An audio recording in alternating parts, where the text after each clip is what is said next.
Do you want to know exactly what your Google Ads provider is doing every single day or every single month on your campaigns? I'm going to show you exactly how you can find that out. I'm Chelsea So. I have been managing Google Ads campaigns since 2004 across hundreds of clients and audits that I've done. I've seen almost everything, I would say, across tons and tons of different industries, and I'm going to guide you today on exactly how you can audit your own agency to see exactly how much they're working and what they're doing in your campaigns if you don't know how to do that currently. Now, Google Ads will record every single change that is made in your campaigns, whether it's a change to a budget, you pause a keyword, any change that's made inside your campaigns, they're going to record that for you, and it's included in a report called the change history. Now, the change history, it also records the date and time that that change was made, as well as the user's email address that they used when they were logged in to make that change. And so you can go in and you can see exactly what changes were made, how frequently changes are being done in your account. Now, if you have any type of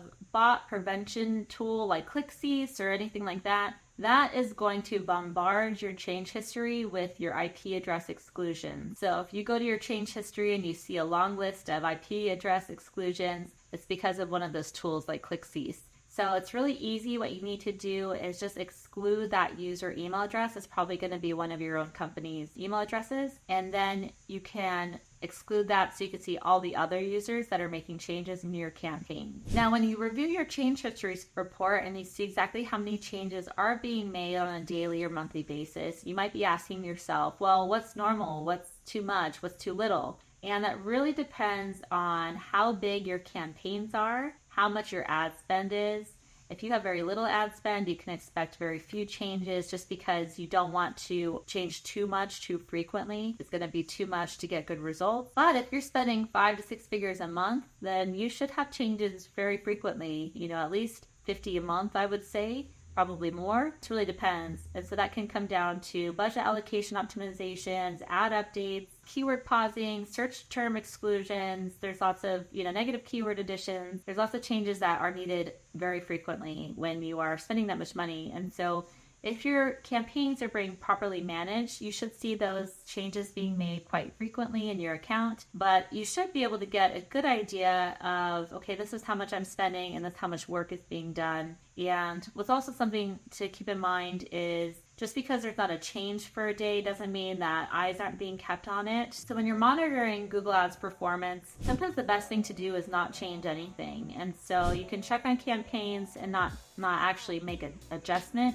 That doesn't mean you are in there keeping an eye on things. And so that's something to keep in mind as well. There is such thing as over-optimizing. And so if you're making too many changes too frequently, especially with regards to bidding, any type of bids, if you're using smart bidding, you don't want to do that very frequently, then you might have a case where someone is over-optimizing. But it's a really good idea just as a business owner, or if you're in charge of your Google Ads performance for your company, to make sure that you're checking your change history report frequently, at least once a month is ideal. And it's going to keep really good tabs on what your provider is actually doing for you and if they're over-optimizing or under-optimizing your ad spend. So I hope that was helpful for you.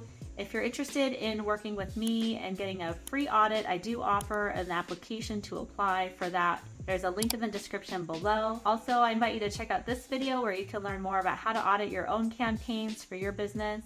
Thank you for tuning in today. If you have any questions, leave them in the comments below so I can answer those, and I hope to see you on the next video.